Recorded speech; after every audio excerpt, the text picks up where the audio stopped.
जितना तुम बचकर निकलोगे उतना टकराएंगे हम तुमसे, और बगावत किसको करनी है, ये हक की लड़ाई है तुमसे। और बाकी लोगों के लिए भी कहना चाहता हूं कि हक की लड़ाई में निमंत्रण नहीं भेजे जाते, जिनका जमीर जिंदा हो वो खुद चले आते हैं।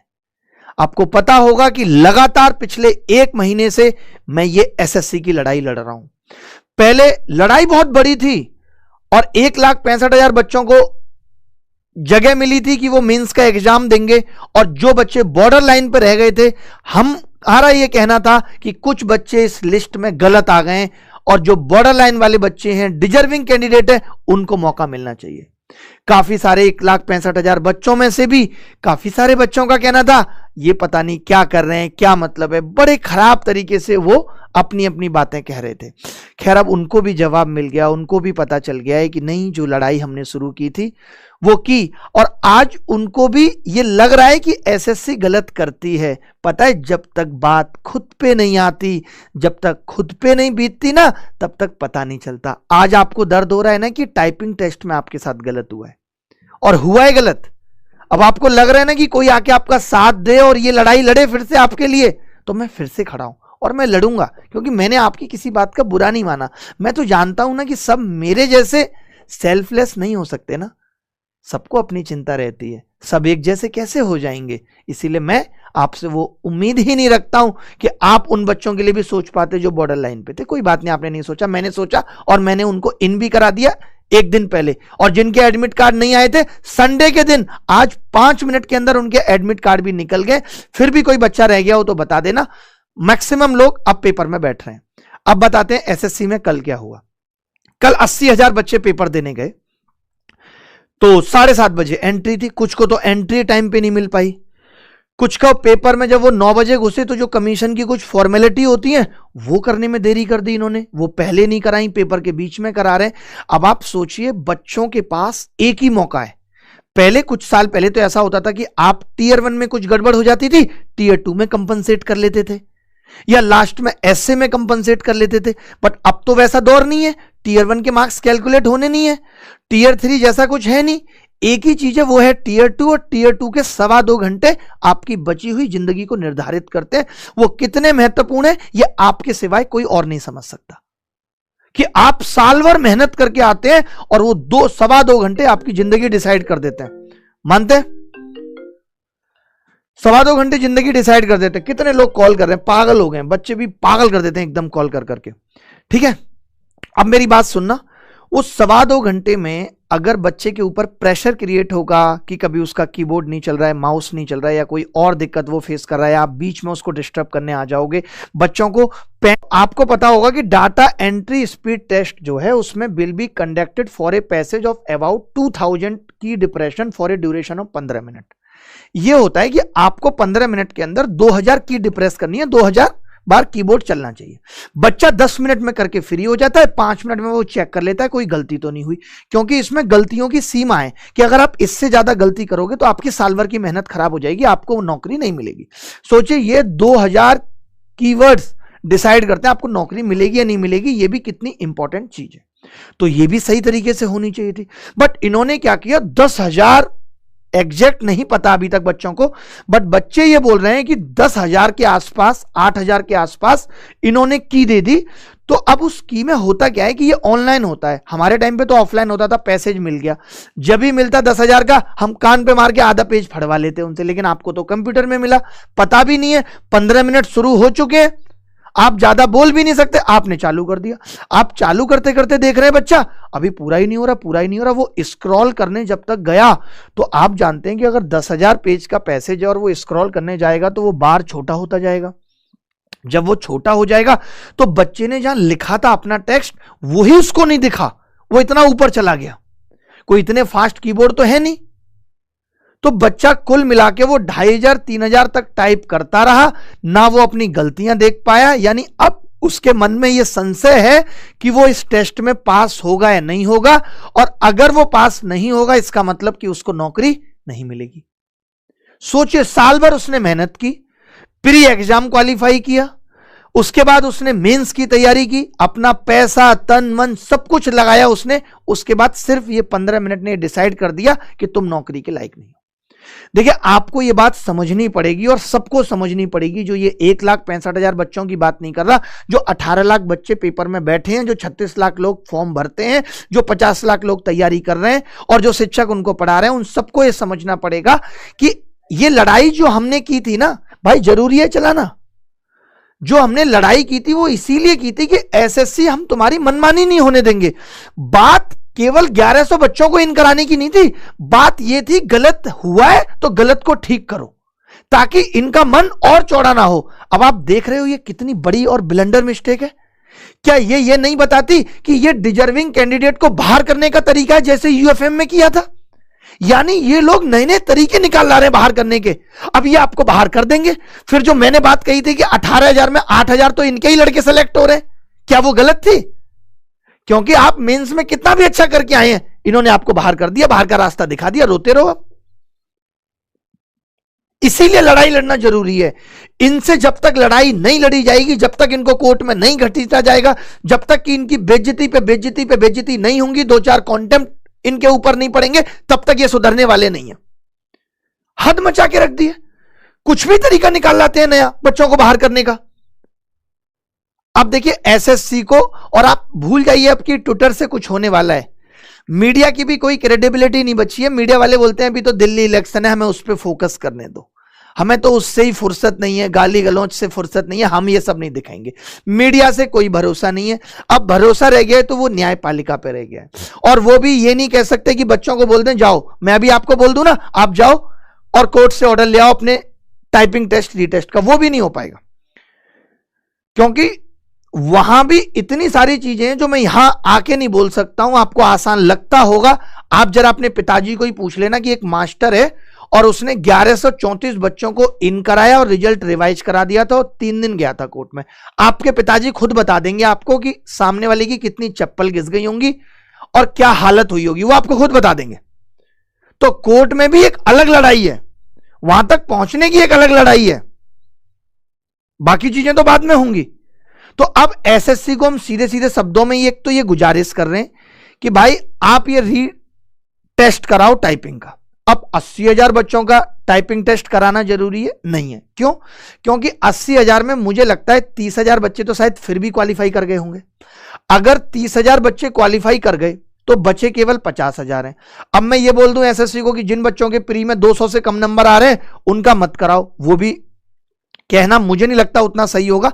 बट हाँ ये है कि जो बच्चे टाइपिंग टेस्ट पास कर गए, और एक नॉर्म्स और बना सकते हैं ये कि मान लेते हैं कि जो बच्चा 200 से कम ही ला रहा है या 150 से कम ला रहा है उसका भी टाइपिंग टेस्ट कराने की जरूरत नहीं है। बट शायद ऐसे बच्चे बहुत कम मिलेंगे। बाकी बच्चों का तो आपको टाइपिंग टेस्ट पास कराना पड़ेगा।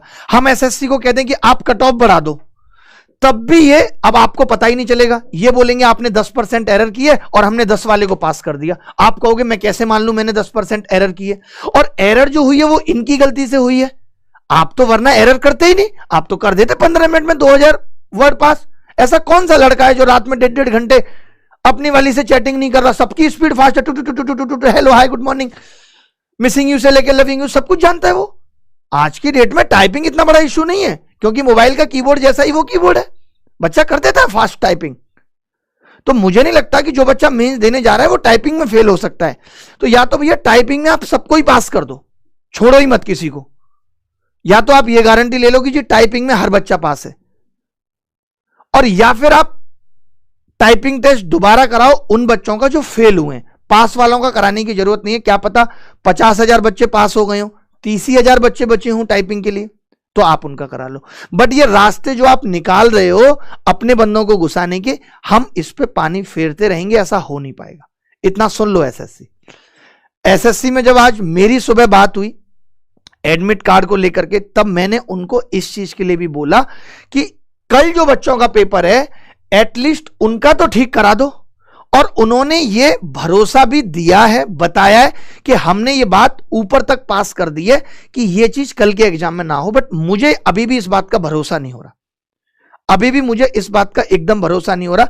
बट देखते हैं कि अगर बोला है जिस हिसाब से उन्होंने उस हिसाब से तो लग रहा था उनकी बातों से, उनके कॉन्फिडेंस से कि कल ये चीज नहीं होगी, बट कल भी हो जाए तो आपको अब पहले से पता है कि 10,000 वर्ड्स आएंगे। और दूसरी चीज, कई लोग ये भी कहेंगे कि 2,000 पे रुक जाना चाहिए था। 2,000 किए या 3,000 ये टेस्ट खत्म करने के बाद पता चल रहा है, ये पता ही नहीं चल रहा कि 2,000 हो गए। आप सोचो, जिन लोगों को ये बात नहीं समझ में आ रही होगी, जिन लोगों ने पेपर नहीं दिया है, उनके लिए मैं एक छोटा सा एग्जांपल बताता हूं। आपने नोटिफिकेशन में दिया है, आप प्री में 100 सवाल पूछोगे 1 घंटे में, आपने 1000 सवाल दे दिए और नंबरिंग भी नहीं किया आपने। अब बच्चा कैसे पता करेगा कि वो 100 पे रुक रहा है? 100 तो चलो फिर भी काउंटेबल है, लेकिन 2,000 वर्ड्स खुद से वो काउंट करेगा बैठ के? तब तो 15 मिनट में वर्ड ही काउंट नहीं हो पाएंगे। तो जितने भी बच्चे टाइपिंग को लेके परेशान हो रहे हैं, दुखी हैं, मैं उनसे कहना चाहता हूं, आप दुखी मत हो, आपका सॉल्यूशन भी निकलेगा, एकदम टेंशन मत लो। मुझे भी बड़ा खराब लगता है कि बच्चे की अजीब हालत है बेचारा, 1 साल तक पढ़ाई करता है, पढ़ाई कर करके उसको मार दो, लंबा चौड़ा सिलेबस दो। आप देखो कितना लंबा चौड़ा सिलेबस है, ऐड और करते जा रहे हैं टॉपिक्स, और पूछने वही टुच्चे टुच्चे से 25-30 प्रश्न पूछ लो, बस वो डिसाइड कर देगा कि बच्चे की बची हुई जिंदगी कैसे बीतेगी। उसके बाद टाइपिंग का अलग झोल करके डिजर्विंग कैंडिडेट को बाहर कर दो, और बस फिर बच्चा टीचर सब मिलके लड़ते रहे, और हम यहां घास छीलने बैठे हैं जो तुम्हारी इन बदमाशियों को झेलते रहेंगे, बर्दाश्त करते रहेंगे। इसीलिए मैंने रिजल्ट का विरोध किया था कि इतनी बड़ी मिस्टेक है, अभी मौका है एसएससी के ऊपर चढ़ने का। आप समझो, वो हमारे पास एक सुनहरा मौका था अपनी सारी बातें मनवाने का। मैं बताना चाहता हूं, अभी कोई केस खत्म नहीं हुआ है। एसएससी एक चीज पे जवाब देगी, एसएससी टाइपिंग पे भी जवाब देगी, एसएससी वेटिंग लिस्ट पे भी जवाब देगी, एसएससी नॉर्मलाइजेशन पे भी जवाब देगी, हर चीज पे एसएससी जवाब देगी, एसएससी स्क्राइब पे जवाब देगी। वो सारे ग्रीवेंसेस अभी भी हमारे एज इट इज जिंदा हैं।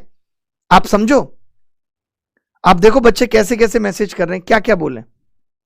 सर सेंटर वालों ने बहुत मनमानी की, हर जगह मनमानी चल रही है। सेंटर वाले ऐसे बिहेव करते हैं, अगर कोई बच्चा 30 सेकंड लेट हो जाए, जैसे ये इनका कितना बड़ा दुश्मन है, धक्का दे देते हैं गेट से।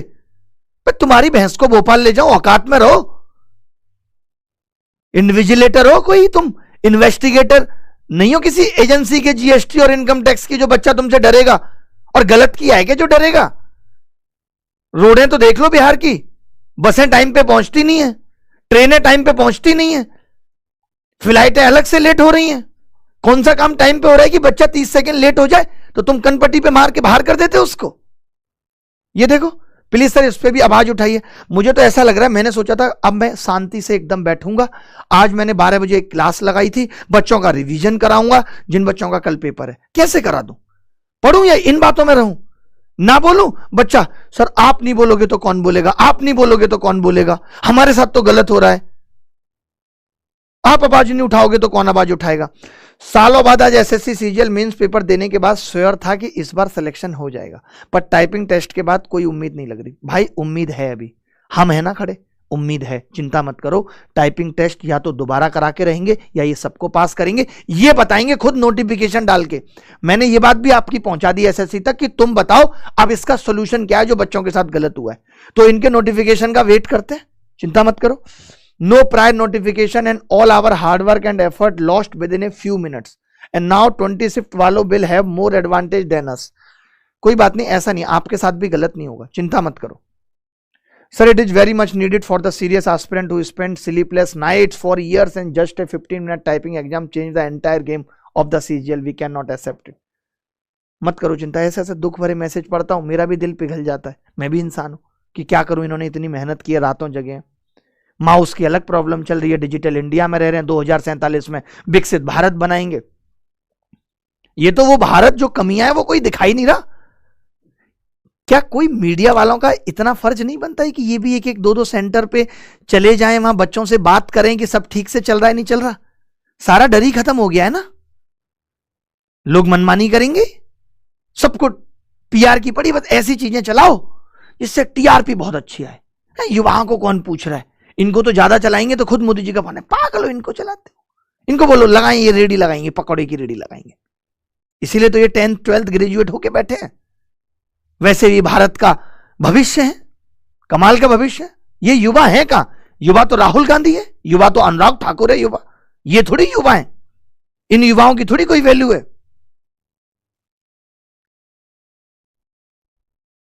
उन्नीस 20 वाले तो अवेयर हो गए, नुकसान तो 18 वालों को ही हुआ है। टीचर्स को इसमें बोलना चाहिए, प्लीज सभी टीचर्स कुछ करिए, सभी टीचर्स को वीडियो बनानी चाहिए इस पे और हड़काना चाहिए एसएससी को, मजबूर कर देना चाहिए। हम लोग भी खुद मेल कर रहे हैं एसएससी को, आप लोगों को भी मेल करने, और मैंने तो आपकी बात डायरेक्ट पहुंचा दी।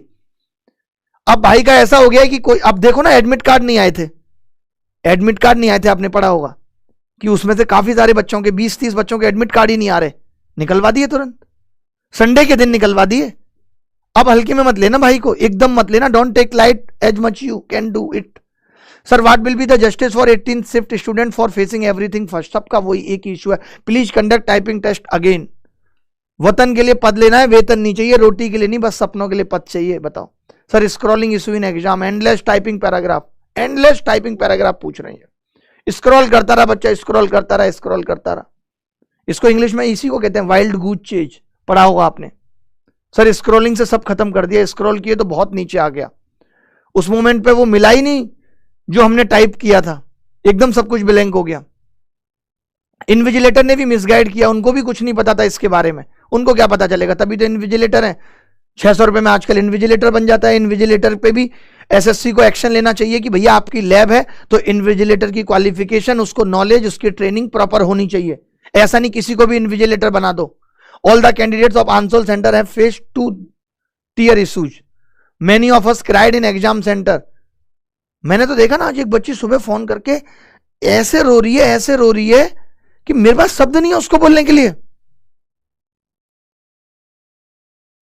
ये लिख रहे हैं, I think it is high time that we all should write a letter at PMO stating the misconduct. लिखो आप लेटर, मना किया किसी ने, आप लिखो letter. My keyboard was tight. I have to fight with the invigilator to give me another keyboard after doing so much. After I start typing, the new keyboard was still tight, but I said, okay, let's do it. But when I tried to change the passage through scroll, the lines got mixed and I don't know which line to write, so I have to do something. हर बच्चे का वो issue है। Sir हमारे मना करने के बावजूद exam के बीच में साइन थंबनेल लिया गया, totally depress. This whole country is a joke sir, this commission is the biggest joke in itself. एक एग्जाम जो साल में एक बार होता है, नहीं पता बात क्या है, मैं आपको एक चीज बता रहा हूं, इतना बड़ा एग्जाम कराना है बड़ी बात, 1,65,000 बच्चों का, बट ऐसा नहीं होना चाहिए कि सबके साथ एक जैसा इशू आ गया। मैं मानता हूं 5 सेंटर पे आ जाता, आया 5 सेंटर पे इशू, एसएससी के नोटिस में आया, एसएससी को अपने सेंटर्स को बोलना चाहिए अगर कोई इशू आता है तो आप हमें बताना क्या इशू है।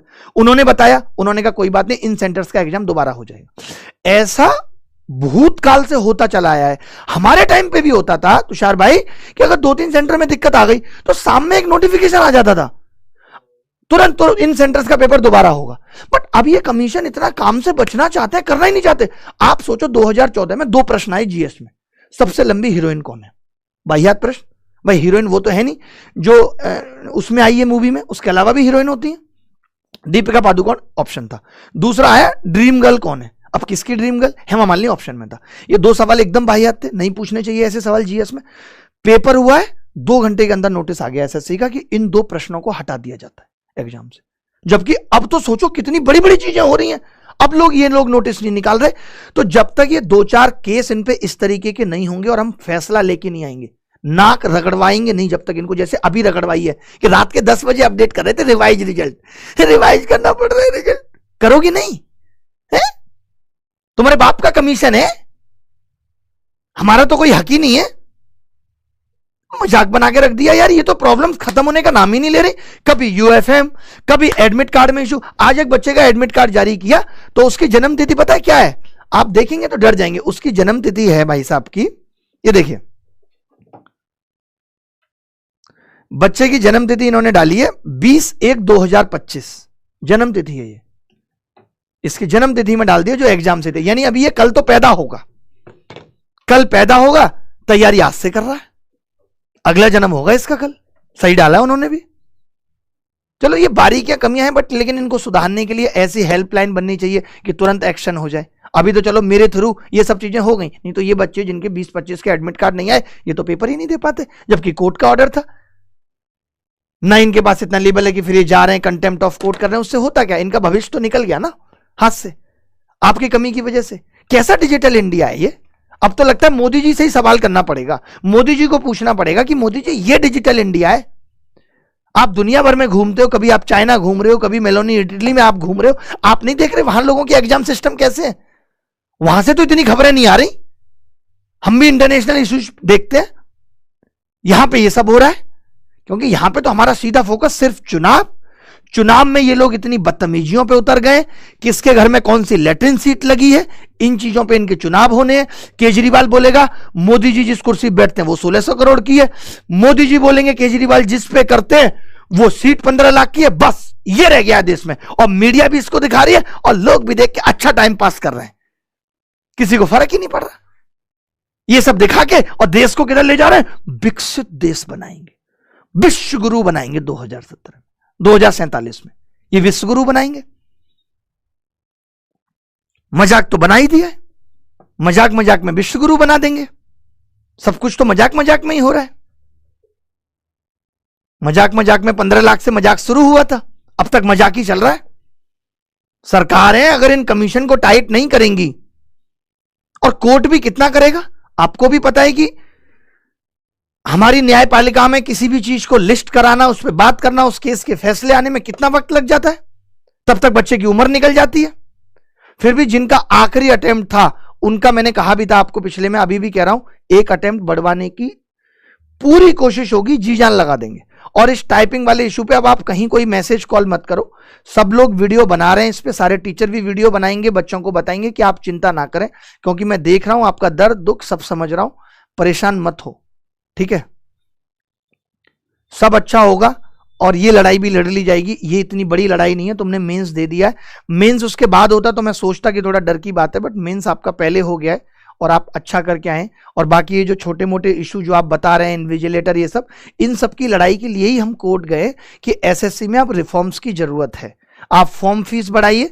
जब ये बात कोर्ट में आएगी तो हम लोग ये बोलेंगे भी कि आप फॉर्म फीस बढ़ाइए, बट आप चीजों को ठीक करिए, ठीक है? तो अगली हियरिंग तक वो भी अपना जवाब फाइल कर रहे हैं, हम लोग भी अपना जवाब फाइल करेंगे। जहां आपसे मदद की जरूरत होगी वहां आपसे भी मदद पूछ ली जाएगी। बट अब मुझे भी तो पढ़ाना है, आप मेरा भी दर्द समझिए, मैं भी नौकरी करता हूं, मेरे ऊपर भी जिम्मेदारियां हैं, और यहां तक इन बच्चों को इन कराने में भी बहुत सारी चीजें लग गई हैं। आप समझते होंगे, बस कहना अच्छा नहीं लगता कि एक शिक्षक और एक शिष्य के बीच में ये सब चीजें नहीं आनी चाहिए, उसको हमने हमेशा ध्यान रखा है, ठीक है?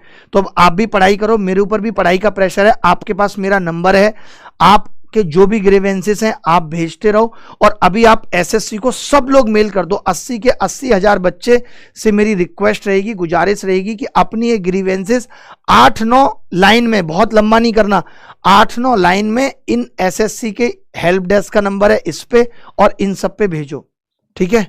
और बाकी कल के लिए कोशिश करिए कि कल ऐसा ना हो, कम से कम इन बच्चों का तो टाइपिंग टेस्ट ठीक हो जाए, आज वालों का फिर दोबारा करा लिया जाएगा, ठीक है?